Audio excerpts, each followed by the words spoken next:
नमस्कार, मैं हूं राम प्रकाश राय। कर्नाटक में विधानसभा के चुनाव की तारीखें जो हैं उनका ऐलान हो गया है।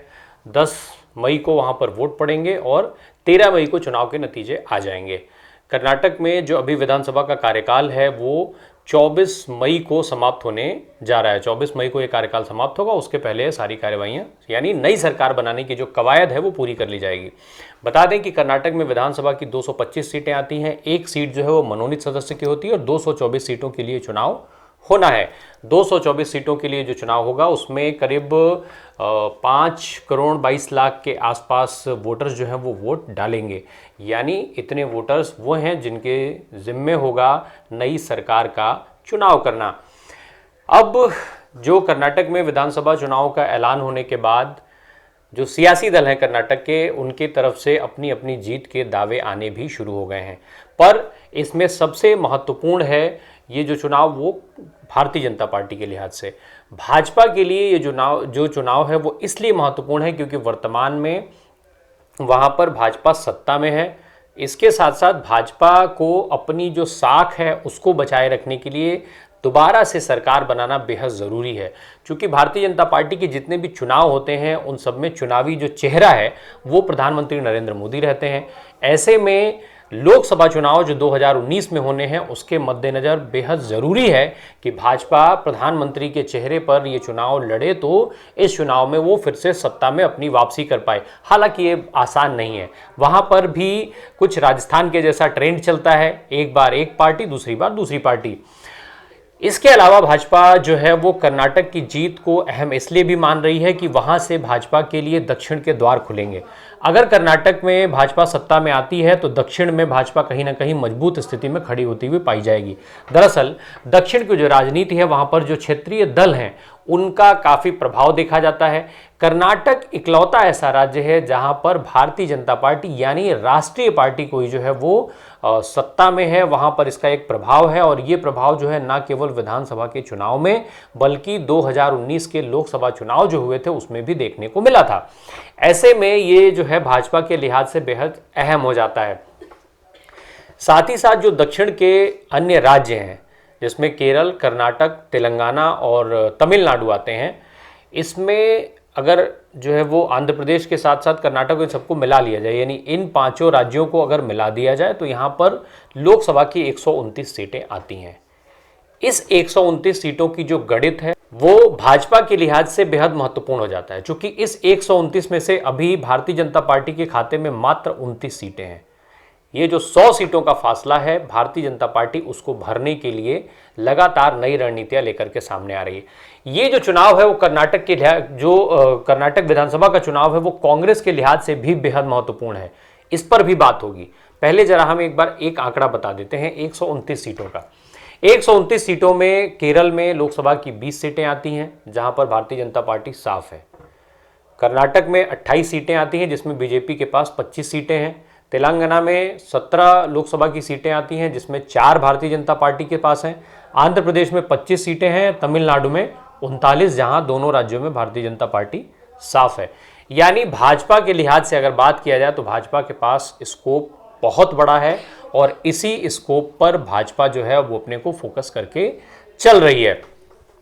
इसी के मद्देनज़र जो है अभी प्रधानमंत्री ने खुद भारतीय जनता पार्टी के कार्यकर्ताओं से अपील की थी, आह्वान किया था कि दक्षिण के राज्यों में पार्टी को मजबूत करने का काम करें। जेपी नड्डा, अमित शाह से लेकर के आरएसएस के तमाम जो बड़े लोग हैं, बड़े नेता हैं, वो सब भी इसके लिए रणनीतियां बनाने में लगे हुए हैं। साथ ही साथ तमाम जो है वो अलग अलग माध्यमों से खबरें ये भी आ रही हैं कि आने वाले समय में भारतीय जनता पार्टी कई अलग तरीके की नई रणनीतियाँ वहाँ पर लेकर के आ रही है। हालांकि जब राज्यसभा के चुनाव बीते दौरान हुए थे तब भी इस चीज़ को लेकर के खासी चर्चा रही थी। जब वहाँ से पीटी उषा, विजेंद्र प्रसाद, वीरेंद्र हेगड़े जैसे लोगों को राज्यसभा में भेजा गया था तो ये माना जा रहा था कि भारतीय जनता पार्टी ने ये जो प्रयास किए हैं वो खुद को दक्षिणी राज्यों में मजबूत करने के लिए ही किए हैं। उसकी वजह ये भी थी कि जो उत्तर भारत के राज्य हैं, हिंदी बेल्ट जो है, जहाँ पर अगर भाजपा को डेंट होता है तो भाजपा वहाँ पे अपनी सीटों की भरपाई कर पाए जो उत्तरी राज्यों से इसको नुकसान उठाना पड़ेगा। जैसा कि माना जा रहा है कि तमाम जो हिंदी बेल्ट हैं उसमें जो क्षेत्रीय दल हैं वहां पर वो विपक्षी एकता में शामिल होंगे। विपक्ष एक मंच पर जहां पर आने की बात हो रही है, तो अगर वो एक मंच पर आता है, ऐसे में भाजपा को निश्चित तौर पर कुछ सीटों का नुकसान उठाना पड़ेगा और इन्हीं सीटों की भरपाई दक्षिण के राज्यों से भाजपा करने की तैयारी में है।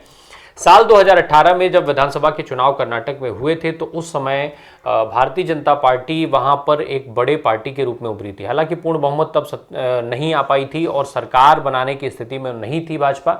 उसके बावजूद भी चूंकि किसी भी दल को पूर्ण बहुमत नहीं मिला था, तो येदियुरप्पा ने उस समय जो है सरकार बनाया था। हालांकि बाद में जब बहुमत साबित नहीं कर पाए तो वो उन्होंने इस्तीफा दे दिया था, जिसके बाद फिर जेडीएस और कांग्रेस के गठबंधन में सरकार बनी और वो सरकार 14 महीने चलने के बाद फिर जब अस्थिर हुई, वहाँ से येदियुरप्पा ने एक बड़ा खेल किया। जब जेडीएस के कुछ विधायक जो है वो जेडीएस छोड़ करके अलग हुए और उनको भाजपा में शामिल करा लिया गया। आंकड़ों में इससे बदलाव हुए। आंकड़े कैसे बदले? जब विधानसभा के चुनाव के नतीजे आए थे, तो उस समय भारतीय जनता पार्टी के खाते में 104 सीटें आई थी। 36.35% वोट भाजपा को हासिल हुआ था। 64 सीटों का जो है वो बढ़त इनको 64 सीटों की करीब 64 सीटों का ऊपर नीचे इनको देखना पड़ा था। वहीं कांग्रेस के खाते में 80 सीटें आई थी, 38.14% वोट मिले थे। महत्वपूर्ण ये था कि सीटें भले ही कांग्रेस को कम मिली हों, पर वोटिंग परसेंटेज, जो वोट का परसेंटेज है, वो कांग्रेस के पास ज़्यादा था। वहीं जेडीएस के खाते में 37 सीटें आई थी, 18.3% वोट मिला था। बीएसपी को भी यहाँ पर एक सीट हासिल हुई थी। तो ये जो आंकड़ा था, जब जेडीएस के विधायक टूटे तो ये आंकड़ा बदल गया। दरअसल जेडीएस के विधायक टूटने के बाद भारतीय जनता पार्टी के पास 117 विधायक हो गए। इसी के चलते वहाँ पर भाजपा की सत्ता में वापसी हुई, जो अभी तक चल रही है। अब भाजपा के सामने जो ये संकट है वो इसलिए भी है कि अगर भाजपा सत्ता में वापसी नहीं कर पाती है, तो चूंकि बार बार तमाम राजनीतिक विश्लेषकों के द्वारा ये कहा जा रहा है कि कर्नाटक का जो विधानसभा चुनाव होगा वो एक तरीके से लोकसभा चुनाव जो 2024 में होने हैं उसका सेमीफाइनल होगा। अब अगर सेमीफाइनल भाजपा नहीं जीत पाती तो फिर फाइनल की तो बात ही छोड़ देनी होगी।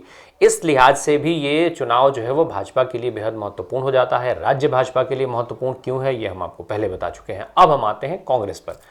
कांग्रेस के लिहाज से ये चुनाव इसलिए महत्वपूर्ण है क्योंकि पहली चीज तो ये कि कांग्रेस को एक और राज्य अपने पाले में खड़ा करना और उसको जो साल 2024 में लोकसभा चुनाव की जो बात हो रही है उसमें खुद को मजबूत स्थिति में लाना, ये बेहद जरूरी है कांग्रेस के लिए भी, अन्य विपक्षी दलों के लिए भी और साझे विपक्ष के लिए भी।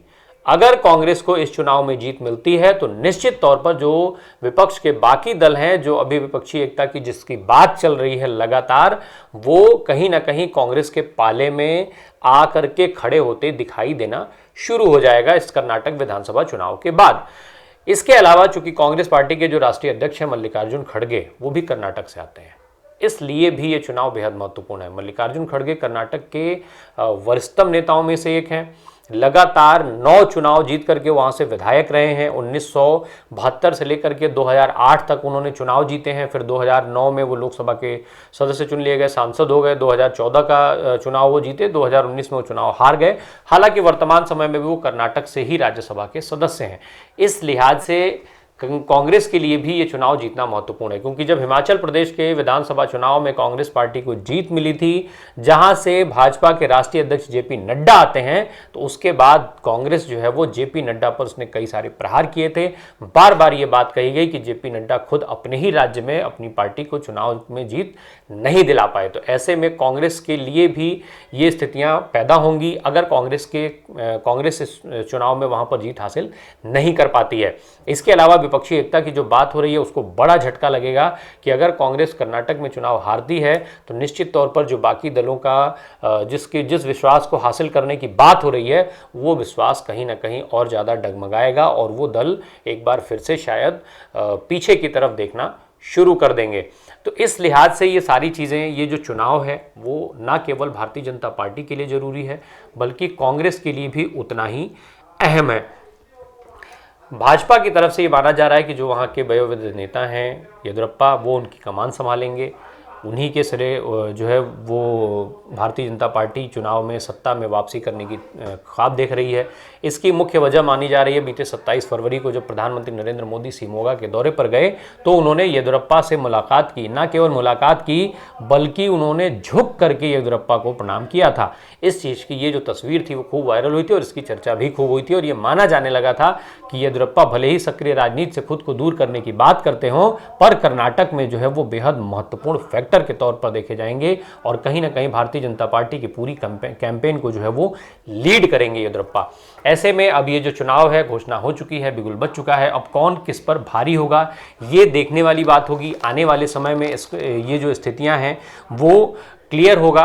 अब दोनों तरफ से जो दोनों अहम दल हैं कांग्रेस और भारतीय जनता पार्टी, ये अपनी अपनी तैयारी में लग गए हैं। हालांकि जेडीएस एक महत्वपूर्ण फैक्टर है, भले ही वो अलग से चुनाव लड़ रही है और कई सीटों पर देखने को मिलेगा कि वो भाजपा और कांग्रेस दोनों का नुकसान करती हुई दिखेगी।